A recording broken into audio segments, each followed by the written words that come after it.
It never gets any easier. Hello, everyone. Welcome to the podcast of the nerd. I'm Ian, and my brain is pudding. Seriously, I cannot think straight today. You know the feeling when you've been sitting in a hot tub for 30 minutes and you climb out, that mushy, brain dribbling out of your ears level of thinkability with the word parts mouth stuff? That's been my day the entire day today, which is why I'm now recording this in the evening and did not get to do a game stream, but I'll tell you about that in a minute. How are you? Did you have a good New Year's? Happy New Year's. Today, I'm planning on incoherently rambling at you over the following topics. I published Untouched, Angel Season 2, Episode 4, the guide for Untouched last night, and weird that the thumbnail gets cropped on YouTube. That's another reason I've been a little bit brain dead today. For some reason, after, there's always a slow build up to the script outline and then kind of letting the ideas percolate and then, okay, let's sit down and start grinding and get the script done and then recording and then we edit it and then, okay, there's an edit session for 8 hours and everyone, I do it in a live stream and people are watching and then there's an edit session the next day and, we're so close, just get it done and published. So that the next day, I'm just kind of mentally burned out, and that's today. But goals for the year. Must stay focused. Definitely want to keep the podcast rolling and on a regular basis. So, Untouched was yesterday. I thought I'd talk a little bit about my thought processes with that episode and what I thought the focus of the video should be and kind of how it turned out. I wanted to do a quick resolutions update. Last week I went over some statistics from 2000. What year are we? What time is it? 2018 and 2019, and then went into some of my goals for 2020. As you are my accountability buddy, I thought we'd do a quick check-in on some of those. Not anything close to what I spent time on with it last week. And I thought it would be interesting to respond to a couple of comments. I've gotten some emails, and there was a comment on one of the videos that I thought it would be interesting to bring up. It's also kind of relevant. It was a comment on Bushwhack that's sort of relevant to Untouched. We'll get into that. After that, I'm going to roll a new adventure for Saturday Adventures of the Nerd. Wait, what do we call that? Adventure of the Nerd? And then the actual important things. Continuing our fanfic reading from Here Is Gone by Terri Botta.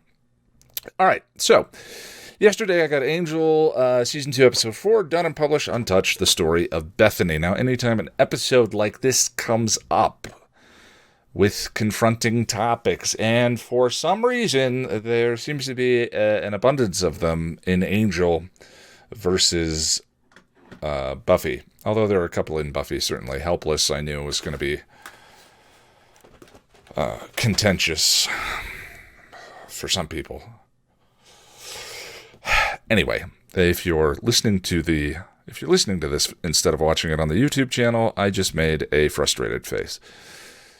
So, there's a whole bunch of stuff. I've talked about, I'm raised by a single mother and have two sisters, both older than me, and two stepsisters, and, you sort of consider yourself feminist by association. Now, bear with me. Here, wait, let me explain. What I mean by that is sort of like, if you just look up the definition of classical feminism, believes in equal rights for both genders. Of course I believe in equal rights for both genders. Boom, I'm a feminist, done, and that's it. But certainly, writing the episode guides and getting into the show and stuff required me kind of going, okay, let's go a little bit farther with that. Let's try and understand this material through the lens of someone other than a middle-aged white guy with 4 older sisters who's like, I have sisters, see, what's that thing we're constantly torching politicians for? I think it's reprehensible that this happened to her. I have a wife and 4... No, it's because you're a person and that we shouldn't do that to people. Anyway, I'm really tired. My brain is so worthless right now. I'm so sorry, guys. You might just want to skip ahead to the fanfic reading. Anyway, I think Helpless was the first one where I was sort of like, okay, there's a lot here and I want to do it justice and I want to get into the material and honor the characters and the people who see themselves through this character, as opposed to just consuming it from my own personal perspective and limiting myself in that way. And I was very nervous, and Helpless has the whole cold opening of the Helpless video is me sort of prepping everyone for like, okay, I might get stuff wrong. In fact, it's very likely that I'm going to get stuff wrong. So, like, don't consider any of this set in stone. Here is the perspective that I have cooked, baked through the ingredients that I've gone out and found and thought that I tasted good together, that I thought was honest. And, that also changes over time. So, Helpless was the first one. There's been a couple of them with Angel, and then certainly this one with Bethany. The episode does an incredible tightrope in that scene with Cordy holding her accountable, which is also empowering, is so great. Bethany talks in the scene with Angel in the bedroom about men think I'm so helpless. They love it. And Cordy doesn't treat her that way. Cordy speaks to her like an adult, and just asks her to own it. And, the first time I watched that episode, which was 2011, 2013, that the episode is so uncomfortable, just not strictly because of that, but because that scene, if you're not looking closely, to me on first blush feels victim blamey, and delving into these topics can sometimes feel exploitive if it's not done right. But the more as I said in the review, the more I've watched this, the more I feel like the episode does Bethany justice and is brave enough to not just make her the victim, but it's just so good. It's so good. Anyway, but regardless, I'm always trepidatious because I know there are people who,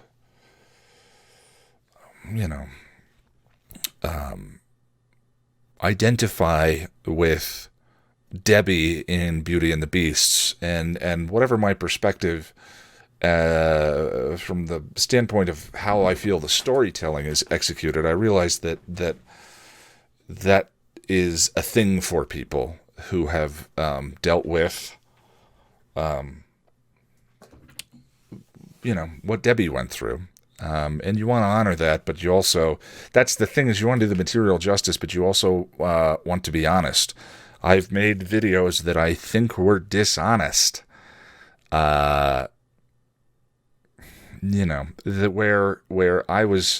I heard so many voices of subscribers that I had become familiar with in my head that I didn't separate out my own and make that the voice of the essay.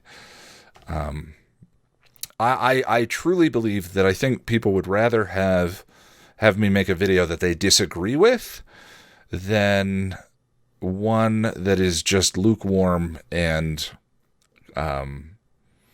safe, I think. That's my theory. Anyway, regardless, the comments so far have been overwhelmingly positive and, shockingly vulnerable. By the way, the cat is going bananas because it's bedtime. Of course she's going bananas. Now is the time to have zoomies and run around and jump on things and knock things over and tear down the green screen. The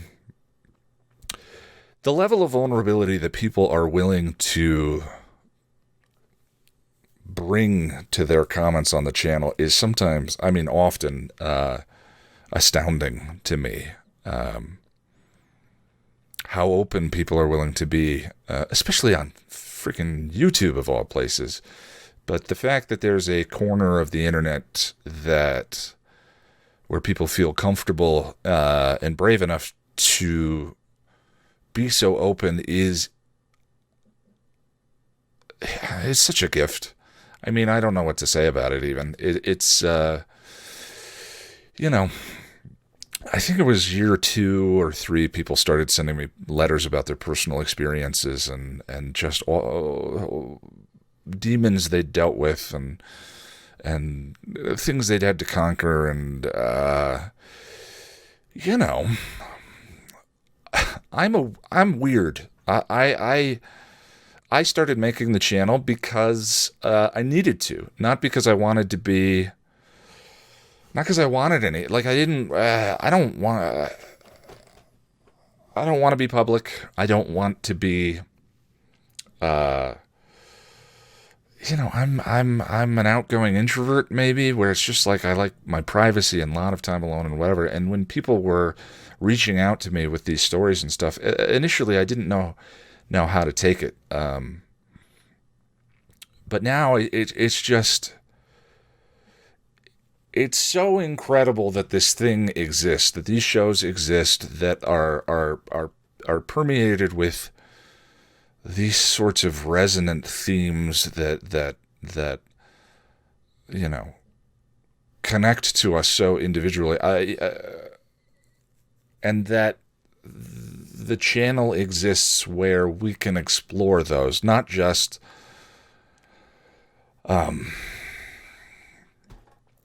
not just academically, what is this about and what does this mean and so forth. I always try and say, okay, well, here's the definition of this, and here are the rigid and here's the themes and the structure and so forth. But it's also important to then make it emotional again. Here's why this matters. Here's why this matters to us. Here is we can examine this academically, but there's something lost if you don't then if you don't then bring emotion back into it. Here's the soul, of the art. And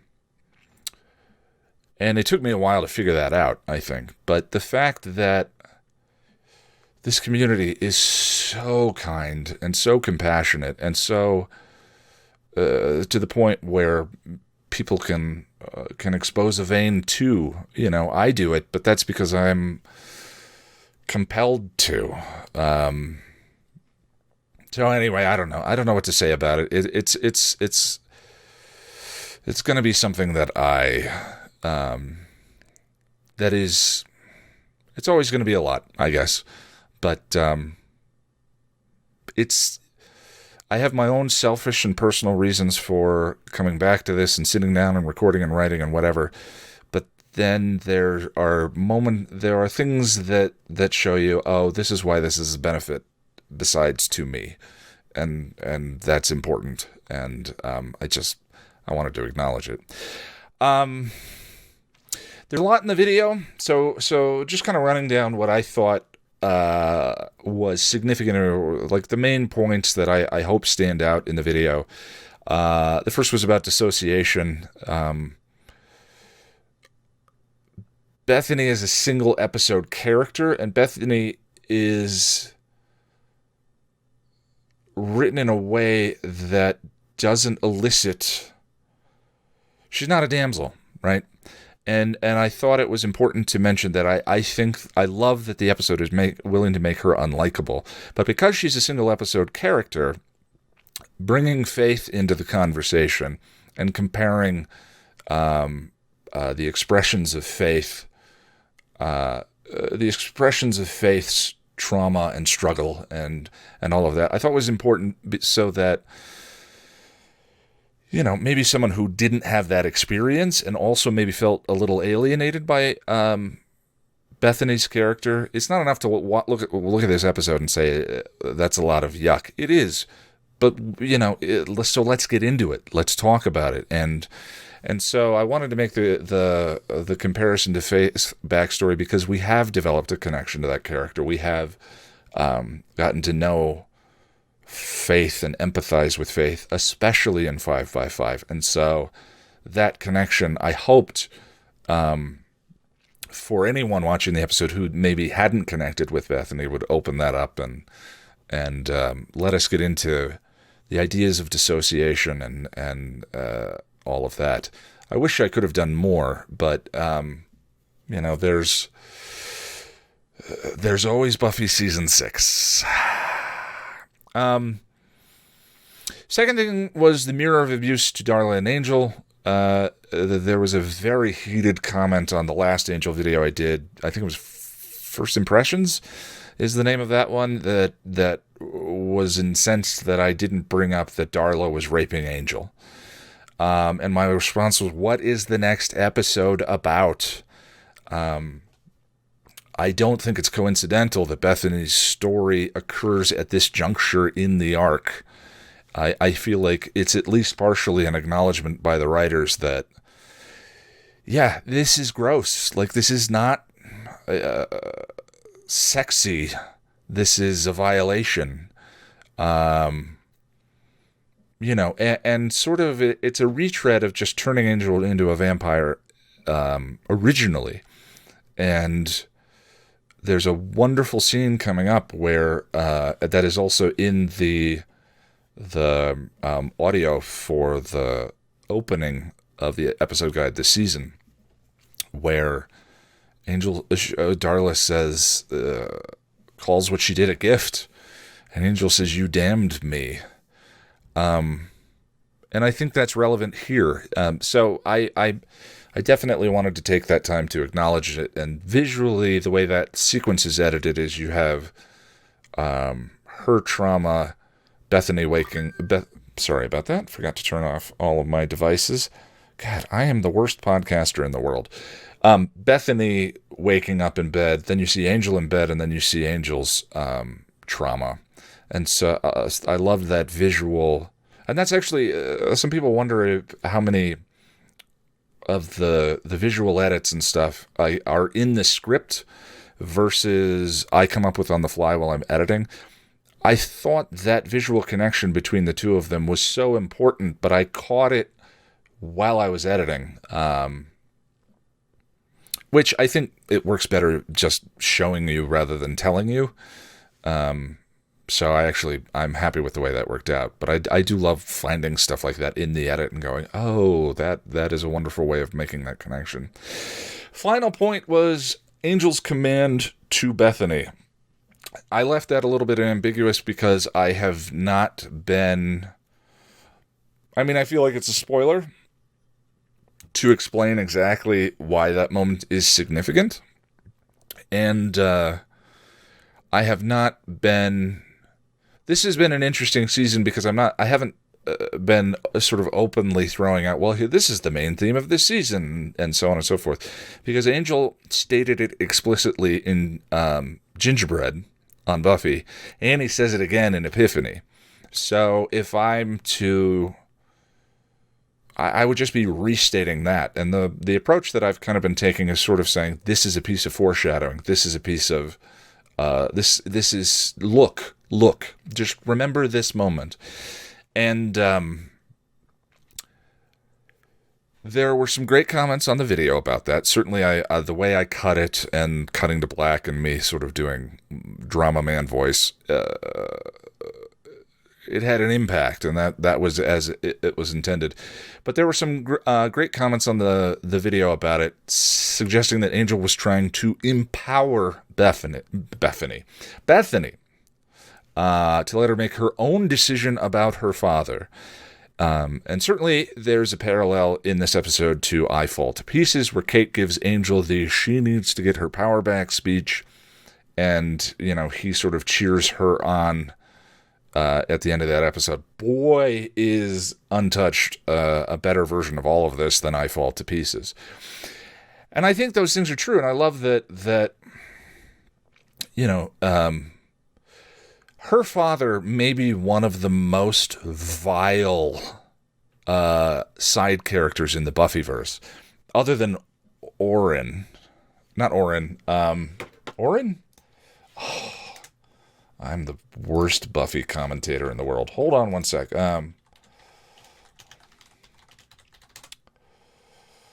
Everyone, you're shouting it at me right now. But I can't hear you through the radio or headphone. What do we call this? I don't know.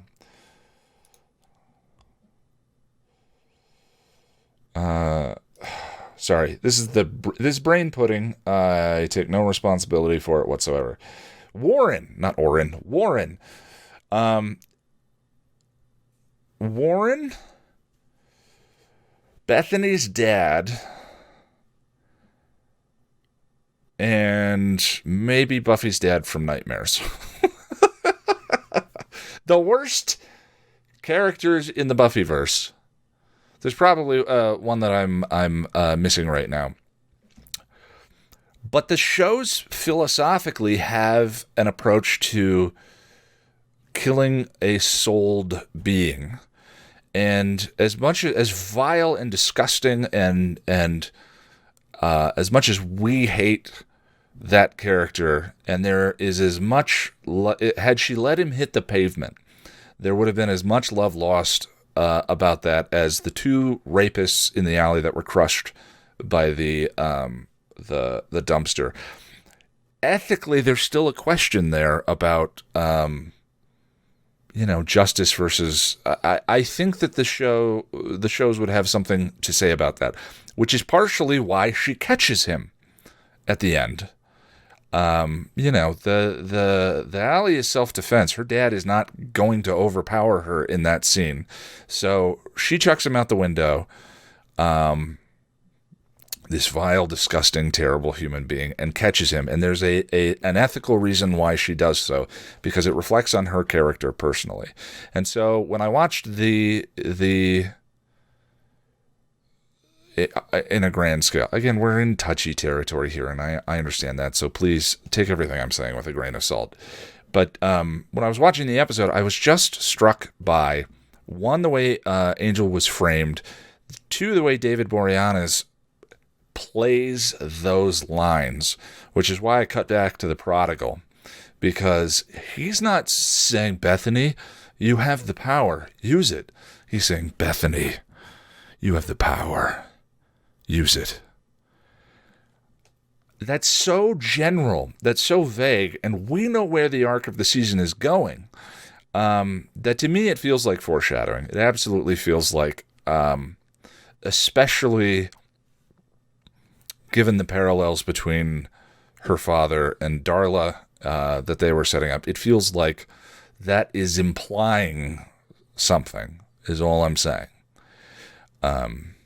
So yeah, anyway, I hope I didn't, again, step in anything there, but I'm just trying to explain why that final moment, why I felt like that was something to highlight. Either way, it seems like the video is landing with people, and I'm happy about that. It's always nice. It's been honestly, ever since when I talked last time about the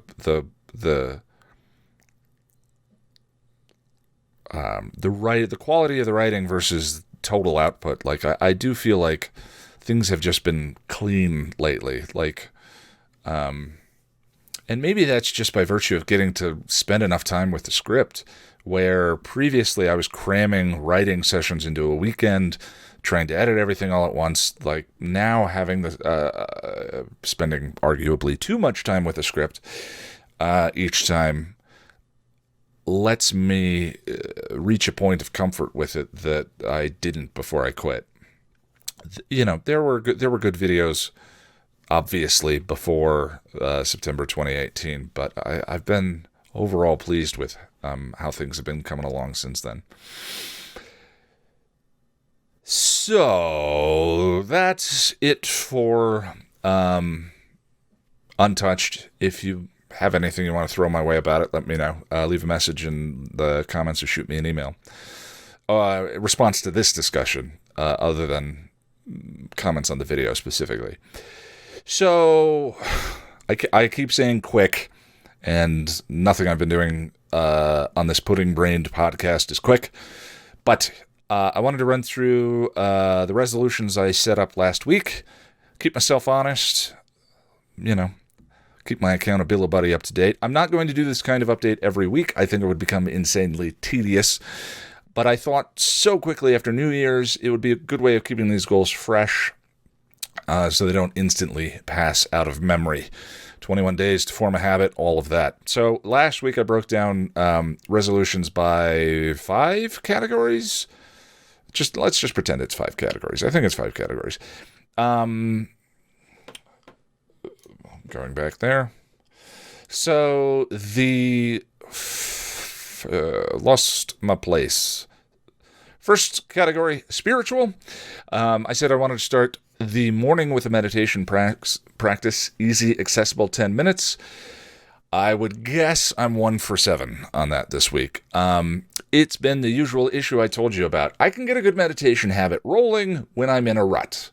But when I'm out of it and just trying to crank, it always gets pushed to the back burner. It's one of those, it's like,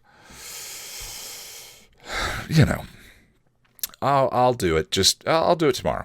So it's been very easy to push back. I still need to make a better effort on this one, and it's possible that actually doing that this morning would have saved the workday today, so that you were listening to this in the morning instead of, Tuesday morning for you? Hi, by the way. How are you doing? Anyway, need to make a better effort. I'll aim for at least a 50% completion rate this upcoming week. That's my specific measurable result. Next category was relationships. Speaking of specific measurable results, I didn't set any with this goal. This was probably the worst goal on the list. Man, is online dating a lot like going to the gym. Everyone wants the results of the gym work, but a lot of us just get our gym memberships and then go and stand there staring at the gym equipment going, oh, what the hell do I, what do I do? Where do I start? That's a lot like scrolling through a whole bunch of profiles. It's a gauntlet. I'm not complaining about having to online date, mind you. I know some people have it much tougher than I do, and everyone is lonely. Even people in relationships get lonely. I've said in previous videos, I said in What Wild at Heart Means to Me, I reached a wonderful space of peace with my own loneliness at some point, where it's just like the problem with loneliness is believing that it's something that needs to be cured or something you have to do something with. It isn't, It doesn't mean anything. It doesn't mean that you're worthless. It doesn't mean that you're not worth loving. It doesn't mean that you suck. It doesn't mean that nobody wants to date you. It doesn't mean any of that stuff. All of that is, I'll speak personally rather than telling you what you think, because I don't know what you think. All of that was me feeling the sting of loneliness and believing it needed to be cured, and I had to figure out why it was happening. And, I was lonely because I was lonely. I was sitting on the couch next to a woman I loved, and I felt lonely. We were having problems in our relationship, and I wasn't communicating, or I was depressed, or whatever it was. But it is something that you can just be comfortable with. It's not. It's something that can be left alone. And I've said that this year I'm moving away from that, but where was I? I guess I'm starting to understand the allure of speed dating. If online dating is the gym, like, so that you can get to coffee, not a relationship. Dear God, that's a nightmare to even contemplate. Sex. Jeez. Oh, my anxiety just went way up there. No, like coffee and conversation. That's the gauntlet you're running to get to at the other end. Like, or rather, like online dating is, that's the destination. That's the goal. You know, a human being. You know, you don't have, so with speed dating, there's an actual human being sitting right there. Let's just have a conversation. You don't have to pour through profiles and find 3 things to ask them about. And if you're a man, send enough messages to get past her, is he a murdering psycho with a bag of fingers in his closet test before you get to go have a cup of coffee. That's all I'm saying. And I feel like I don't want to be negative anymore, so let's move past this topic. Anyway, specific measurable result. This category feels so weird to apply to, but again, it's like the gym. I'm not applying it to a relationship or a person or anything. I'm applying it to the gym of online dating.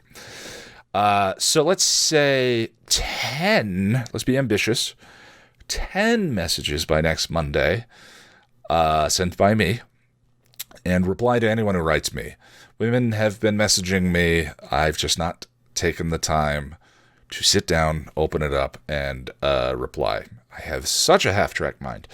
Okay, financial category. Third category. I did as I said I would. I eyeballed the budget. And can I be honest with you? I'm so dumb with my approach to finances. Not finances themselves, but I'm not just talking about boats. Like, I'm not talking about how I spend money. Spending more time fearing them than just addressing them. Do you ever do that? For weeks, every time I've thought of, like, September, October, November, I mean, it was probably part of the rut. Every time I thought about the budget, I got this terrible feeling in my belly, like, I don't know. And then I put it off. It got so bad this weekend that I couldn't sleep. I was dealing with some insomnia, and I finally just said, forget this. There's no way the figures can be worse than all the nonsense, crappy scenarios that I'm making up in my own head, because I don't know the actual numbers. And they weren't worse. I got up, sat down, spent 20, 30 minutes pouring through everything, calculating everything, figuring it out. I went, oh, okay. Now I know. Such a waste of emotional energy. And it sneaks up on you, too. You do the budget. I don't know. There's probably other things that this is like. Calling your parents or maybe going to the gym. I mean, anything that requires a certain amount of effort. Like, I've been running, which I'll tell you about in a minute. But I had that experience today where it's like, God, I don't want to go running. And then I spent more time feeling anxiety about going and running than just going and running. And then got up and went, and I was like, oh, that was so stupid. Why didn't I just go and run? Anyway, moving on. Money, things are tight. They're going to be. I knew that was the case when I made this decision, but I know what the numbers are now and can make peace with it. Such a waste. All right, professional updates. Goals were one episode guide every 2 weeks. Keep the podcast weekly. Grow Patreon, and some stuff for later in the year. This category is looking better than the others so far. Untouched was 2 days late. My goal now is every 2 weeks on Friday. I'm giving up on. I've been flogging myself for 2 years trying to get the weekly done, and it's just not happening. So, aiming for 2 weeks every Friday, the Friday before the Hangout, the Patreon Hangout. Untouched came out Sunday. Still a vast improvement from previous months. Podcast, you and I are speaking now, so podcast is solid. And as for growing Patreon and the channel, I need to spend some time figuring out how to do that. I set some ambitious growth goals for the channel this year because, damn it, this is the year of the van. But last year, there were 2 videos that represented the bulk of the new subscriber growth. And neither of them were episode guides, which is fine. Like, the episode guides are the blood of the channel. They are the reason that the bulk of the subscribers, I don't know if you're a subscriber. If you're listening to this and you haven't heard of my channel, Passion of the Nerd, maybe go check it out. Pudding brain. I know that the thing that keeps people connected and the thing that maintains the community and all of that are the episode guides. But last year, 2 videos were responsible for like 75% of the subscriber growth, and neither of them were episode guides. Lonnie and I may not be doing Nerd Shipper anymore, and I'm trying to get some momentum back and focus on the episode guides, but I think I'm still going to need to think about non-episodic content this year if I'm going to get van numbers. All right, personal goals were I'm going to write a novel. Number 2, the aforementioned van, a Dodge ProMaster, since you asked. Number 3, dry January and February, no booze, in aid of number 4, weight loss and fitness challenge. And finally, number 5, finish 5 story-driven video games and 10 books. So, number 1, write a novel. My friend Lonnie is a New York Times best-selling author, an English professor, and also, owner and sole proprietor? Chipperish. You know Lonnie. I reached out to her last week and told her I wanted to pick her brain about good habits and how to get started with writing. Writing a novel specifically. And I also invited her to come on this podcast for a chat about writing a first novel, getting started, all of that. And she said yes. So that'll happen shortly. I don't know why did I make that so awkward? Pudding brain. All right, number 2, you already know about. Number 3, I attempted to get dry January and February. I tried to get uproariously drunk for New Year's and instead got sleepy and went to bed. The next morning, I donated the remainder of my wine and whiskey collection to a roommate who is not doing dry January and February, and that's been pretty much the end of it. Just kind of reflecting. So, I don't know if this is I don't know. It's something that I've been up and down with and all around with since college. It's been almost 20 years. And you just so the past week I've missed having a glass of wine or 12 twice since New Year's. One was when I was editing, because I really enjoy video editing with wine. And the other was just kind of out of sheer boredom, so I just went to bed. But likely because of that, I've lost about 7 pounds since I weighed in on the 31st. I weighed in at 295, down about 7 right now. Water weight and all of that, I understand. But I've been weighing myself every day. I know you're not supposed to, they say, but I kind of like the data. I kind of like just knowing, and the habit of it, the practice of it, starts my day off by thinking about it. Like, okay, so let's make some good decisions. Let's hit the intermittent fasting target and do all of that. Like, I just don't flog myself with the information. I guess it's sort of like the lonely thing. It's like, it's just a number. And now I do with the number what I want. That's just me. Knowing is better than not knowing. There's my weight, there's my finances. They're both just numbers.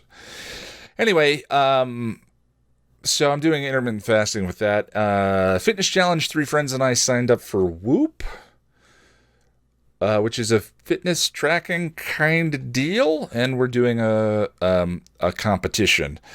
I think it's hilarious that we signed up for this, because I guess this is for like actual athletes, and we're not that.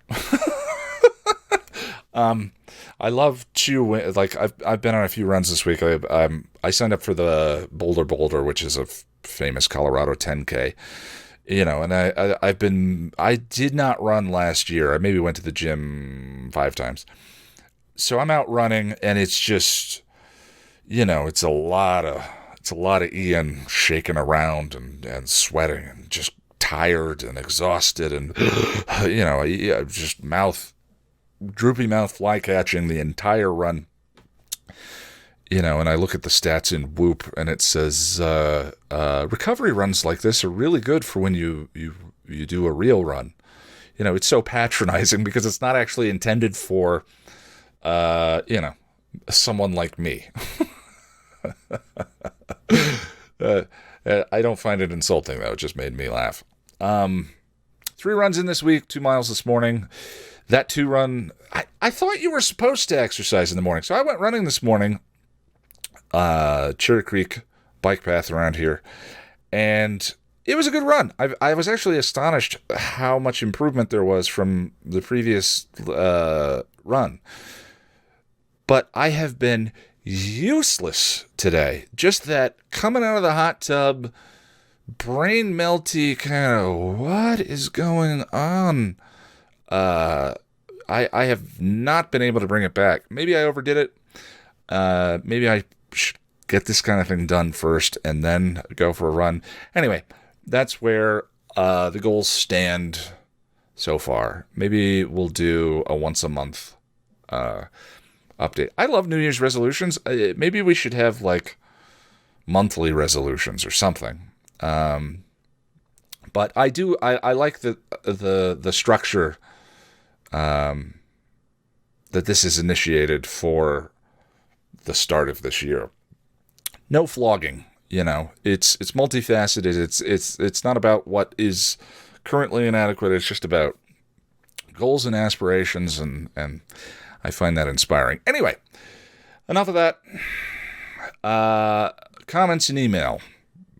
I wanted to run through a couple of emails I received and a comment on the bushwhacked video. So I received a lovely email from Stephanie. I think that's how you pronounce it. It's just an unusual spelling. Stephanie, if I'm butchering that, I apologize.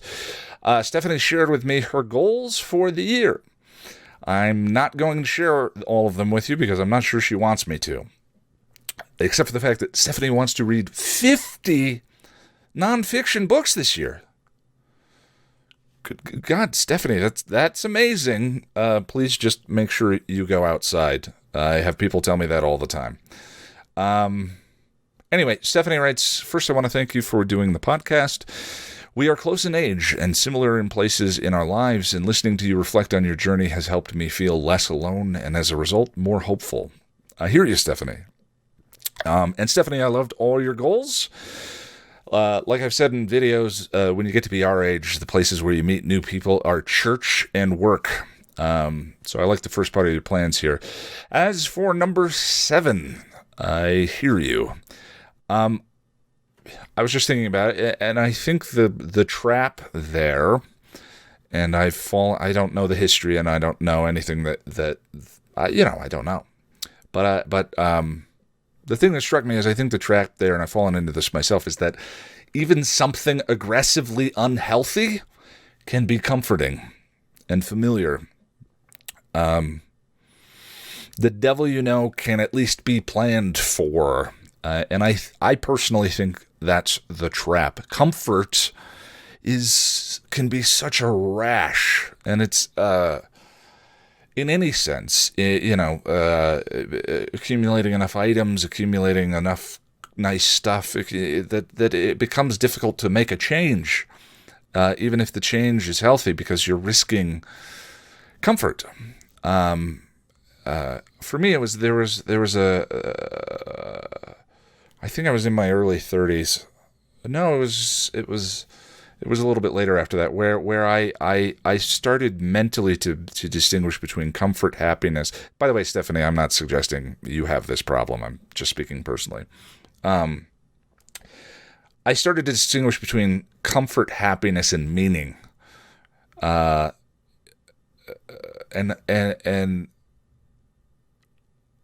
happiness and meaning can be synonymous at times, but meaning is often not very happy. Meaning is worth suffering for. And meaning is where growth occurs, And comfort is this kind of, I'm not going to talk about capitalism and consumerism and all of that, but certainly you can't sell meaning to a person. You can sell an experience and you can sell stuff.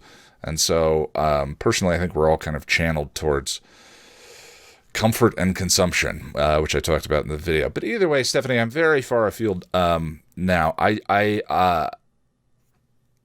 There's just some of the thoughts that came up when you were talking, and or rather when you were talking in my head while I was reading your email, putting brain on my part. And the unknown just takes raw, unadulterated courage. So my thought was, if you tackle the rest of that list, which is a bunch of new and taking plunges and pushing yourself, it'll make number 7 a lot easier. Showering in newness and the unknown, embracing it. Or, maybe you're not like me and can just rip the Band-Aid off, in which case, more power to you. But either way, I really appreciated the email. Kevin sent me a very kind email. I had mentioned one of my goals was to speak at 3 Comic-Cons this year, and Kevin asked if I would consider Dragon Con. Kevin, definitely. I've never been to Georgia and would love to. For me, though, the cons that I'll end up speaking at this year will mainly be determined by my budget. It's easy for me to hit cons in neighboring states, but my margins being what they are, if I'm funding the trip to the convention myself, I'm pretty limited. It's happened before where I've been invited to speak at a convention, and part of that was covered by the con itself, which I'm grateful for, but without that, it can be tough. Unless, we reach van levels of subscribers. JWR on Discord wrote, I quite like Bushwhacked, but I never really bought the idea that witnessing reavers makes you a reaver. It's kind of like saying psychopathic violence is catching, which is the metaphor, which I would say is the actual metaphor. And of course, later in the movie, we get a different explanation as to what causes the reavers. My headcanon for that, by the way, JWR, is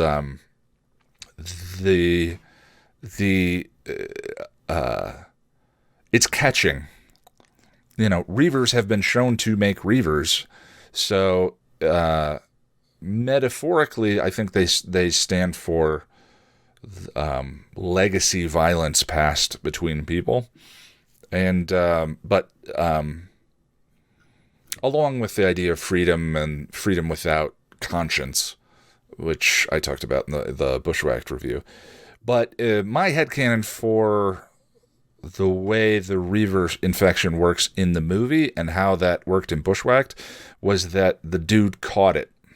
The dude on the ship caught the infection that they have in the movie. Anyway, JWR, we chatted briefly about this on Discord, but I think you bring up an important point that's also relevant to Untouched.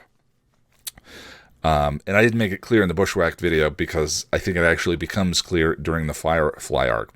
So I do believe that violence can pass along through generations. Studies show that school bullies very often come from abusive backgrounds. Sometimes victims of abuse repeat the same patterns of their abusers. And I think from the standpoint of that metaphor, Mal's statement about the reavers works.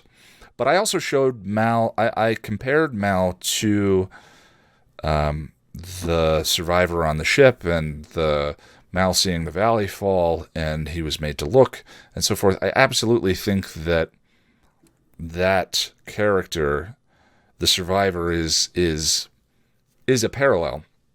So then there's a question of, well, why, what's the difference then? Is it in all cases that seeing the reavers turns you into one of them? No, of course not. Mal and company see reavers in the movies, and they don't turn into them. So I don't want to get into exactly what I think that means, and because I honestly think it's, in a strange way, it's kind of what all of Firefly is about. And Jess and I are cultivating that reveal in the scripts. But think about where it ends up. And in the Bushwhacked review, I said the Alliance and Reavers were opposite ends of the same spectrum, and in the middle, choosing and rebelling, were Mal and the crew. And in the Serenity movie, as Mal might be losing his way, Book grabs him and says, "I don't care what you believe, just believe something." All of those things tie together in my head. But again, in the movie, they see Reavers and don't turn into them. So I read it more as a metaphor than literal, but also literally possible. And finally, in the viewer mail, Kevin from RecT VPN team asks me if I would be willing to advertise their services on the channel.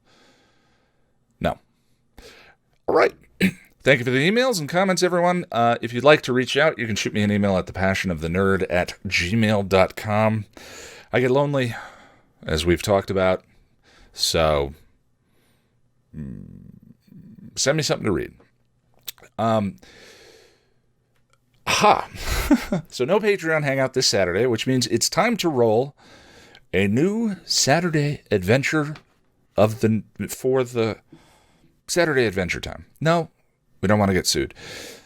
I'm going somewhere on Saturday. So this is where I use a random number generator to pull a page from the Lonely Planet Colorado guide. And whatever city I pull, I'm going to Saturday, and I will document the trip on Instagram. So the last one was Minturn, Colorado, which I talked about last week. And the Instagram story is still is archived on Instagram. But I got a couple of good pictures and talk to you guys about the experience. I'm thinking this is probably one of the parts of the podcast that is the least fun for you guys, but it's one of the most fun for me. All right, so we have our random numbers. The actual part of the book is page 56 to 338. Saturday, I am going to page 68. Now I'm nervous. There's anticipation.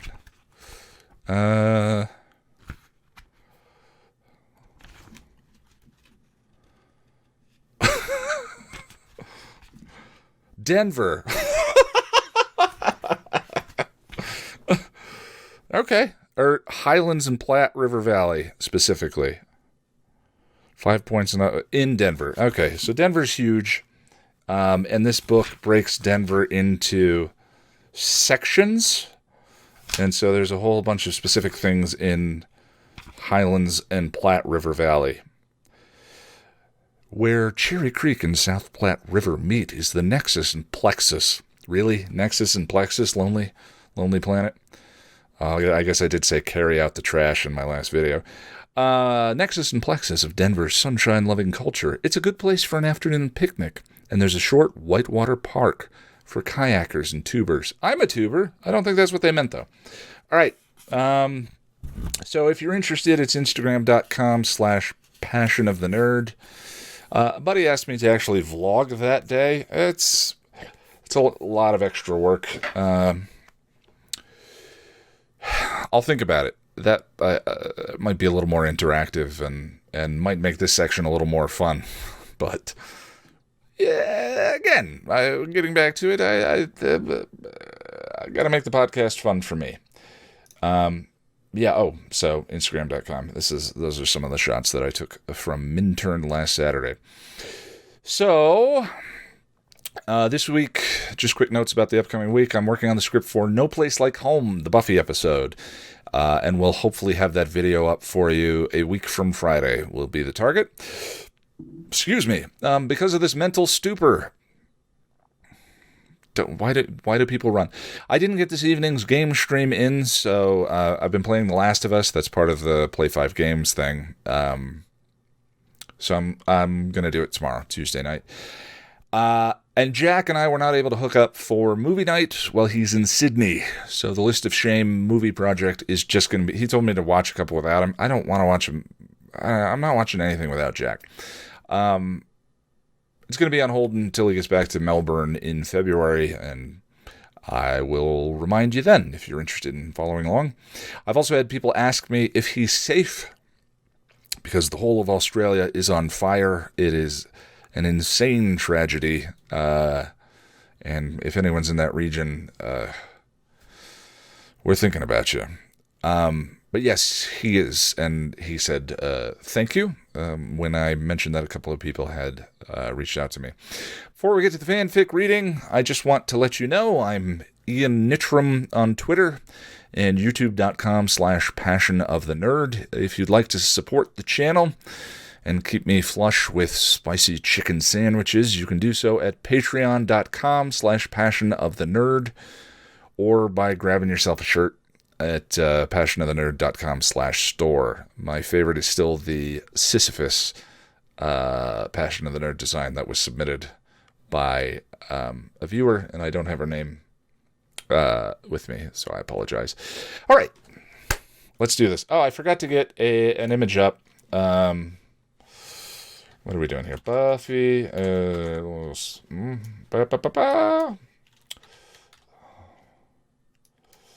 Spike season 5.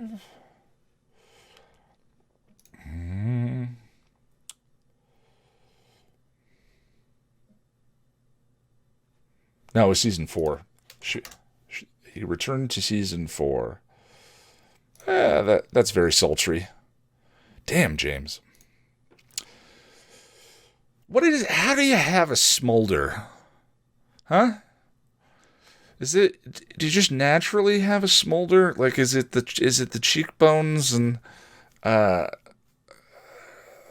want to have a smolder. Maybe? I don't know. Maybe I don't want to have a smolder. All right, last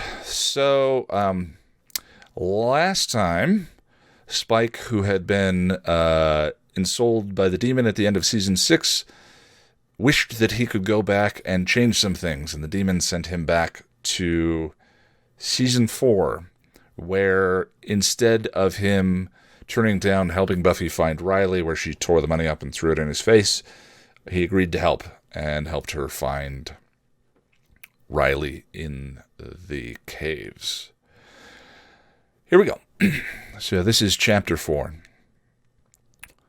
Spiky, Harmony's voice intruded upon his thoughts. Aren't you coming to bed? He put the journal down as the vampiress glided into the room, dressed in a silk nightie and sheer robe. He gave her a weary glance, mentally shaking his head. I have to get her out of here. Not right now, love. Not tired. Harmony leaned over his shoulder and nibbled on his ear. But I need you to keep me warm. We can't keep each other warm, Harm. We don't have body heat. We're dead, remember? She giggled. Doesn't mean we can't snuggle and make other heat. He took a deep breath and let it out on a count of 3. Maybe later, love. Harmony whined and pouted. You've done nothing but write in that damn book ever since you got back, she huffed. It's important, love. I told you. I'm making plans. Plans to kill the Slayer? She asked hopefully. He gave her an evil smile. You know me too well, pet. He lied. She grinned and clapped her hands. Oh, can I be the one to kill her since you can't bite her without getting, zapped? I'd let you have some too. Ignoring the revulsion he felt at the idea, he managed to keep his smile. You're too good to me. Oh, it'll be so fun, and after the Slayer is dead, Sunnydale will be like ours. That's right, love. Now you run along to bed, and I'll join you later. Placated, Harmony kissed him and hurried off. Don't stay up too late. I still need my blondie bear to cuddle. That was a weird reading. Right, love. Be there soon, he answered absently, waiting until she'd gone to bed before picking up the journal again. He'd been writing for hours, pouring his memory into the stolen black tome. He had learned much from Dawn during the summer of Buffy's death, about what had happened and the events that had occurred during that horrible year. Now he had the general gist of events and a tentative timeline, but he wasn't sure of exactly when things were going to happen. He knew that soon Buffy would cast an unveiling spell that would reveal Dawn's true nature and have her first run-in with Glory. Shortly after, Glory would send the Leok demons after Buffy, and Glinda, afraid that the Scoobies would discover her demon, would cast her spell of non-seeing. He was of two minds as to what to do about that. He knew he couldn't change things too drastically. Then would come Joyce's surgery and the Queller demon. He made a note about that. If he was lucky, he could get the demon before it hurt Joyce. But then he remembered that the Queller had struck during the day. Just have to be in the house again, soul. After that would come the snake demon, be at the magic box, take it out before it seized the niblet. From there, he wasn't sure what to do. He knew that he wanted to prevent Buffy from discovering his attraction to her, and thus prevent the whole Buffybot fiasco. But that would also mean that Glory would never get him, and he would never suffer the hell's bitch torture. And while he hadn't really enjoyed getting carved up and beaten to a pulp, his refusal to give Dawn and Buffy away had scored him major points with the Slayer. I'll just have to score points with her in other ways. His soul stirred and reminded him that love was unselfish and did not act with ulterior motives. His demon growled and stamped it down, but then grudgingly had to admit that the soul was right. Can't win Buffy if she thinks I'm doing it to get in good with her. The soul gave a victory cheer and he scowled. Shut up, you. No wonder Peaches spent 90 years eating rats and brooding like a poof. This whole bloody soul thing is like having Jiminy Cricket living in your bloody head. Still, at least being back in time had given him something to focus on aside from all the killing and maiming he'd done. While he had come a long way in assimilating his new soul during his convalescence in the African cave, he knew that he still had a great deal further to go before he would be fully reconciled with his new addition. Concentrating on the task at hand helped him set aside the nightmare that was his bloody past, but he hadn't tried to sleep yet. Wonder how Harm would react to a screaming lunatic in her bed.